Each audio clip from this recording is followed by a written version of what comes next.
Voljeti svoj grad i ljude oko sebe znači neprekidno biti angažiran u poboljšanju života zajednice. Ovim motom vođeni su i pokretači zaklade Slagalica, namijenjene razvoju lokalne zajednice. Zaklada Slagalica je zaklada, dakle, organizacija koja se bavi promocijom filantropije, Zaklada za razvoj lokalne zajednice, konkretno je Slagalica.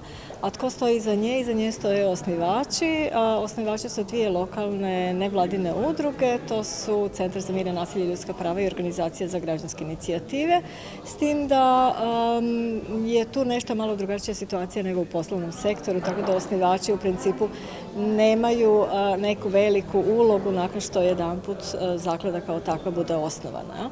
Sama zaklada Slagalica ima najširi mogući opseg djelovanja. Njezini osnivači željeli su da se kroz nju pomaže svim segmentima osječkog života, gdje god ta pomoć postane potrebna. To je onaj oblik zaklade koji ima najširu moguću misiju. Tako da je naša svrha unapređenje kvalitete života građana na području grada Osijeka i šire na području Slavonije i Baranje. Što znači sve što ide u unapređenje kvalitete života, to je najširi, ja bih rekla, mogući pojam, tako da mogu doći u obzir različite inicijative od onoga, na primjer, rada mladih u zajednici, skrbi o starima, socijalne inovacije, građanske inicijative, dakle neke konkretne akcije u zajednici, pa sve do onoga što se bude negdje procijenilo da je potreba u određenoj sredini.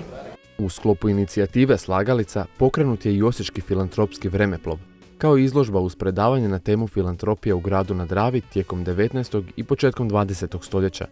Predavanje o povijesti filantropije i izložbu pripremila je sve prisutna i iznimno aktivna osječka povjesničarka Zlata Živaković-Kerže. Evo ovdje smo u stvari nastojali prikazati samo početno, znači nekoliko osoba koje su ostavile traga u tom jednom donatorskom filantropskom djelovanju. Mi u stvari sami koristimo njihovu dobru volju, njihova sredstva i oni su nam u biti namrli ono o čemu mi relativno malo razmišljamo. Kada krećemo u neko najkasnije vrijeme, onda u svakom slučaju se moramo spomenuti Hutlera, Kohlhofera, Monsbergera.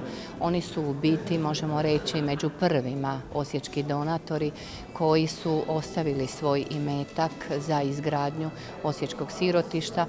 A među najistaknutijim mecenama u osječkoj i hrvatskoj povijesti svakako je i biskup Josip Juraj Strossmayer, koji je veliko priznanje nedavno dobio i u sklopu projekta Esekeri. Riječ je o web portalu koji je pokrenula osječka produkcijska kuća Y, a kroz preko 100 dana postojanja objedinio je biografije 50-ak starih i novih Esekera, dok je trenutno u pripremi više od 20 novih biografija. Dio portala su i gotovo 200 fotografija, te 10-ak videozapisa.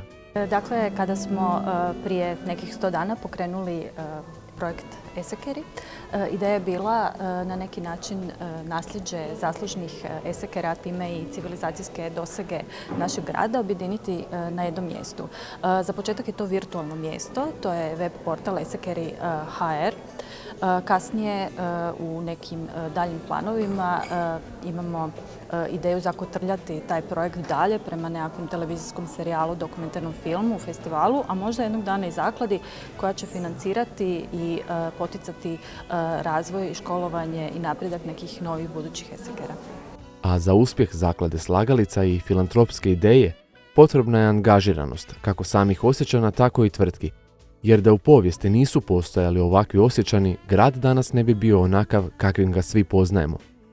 Uz filantropiju danas neki budući Osječani imat će dobre temelje za daljnji razvoj grada.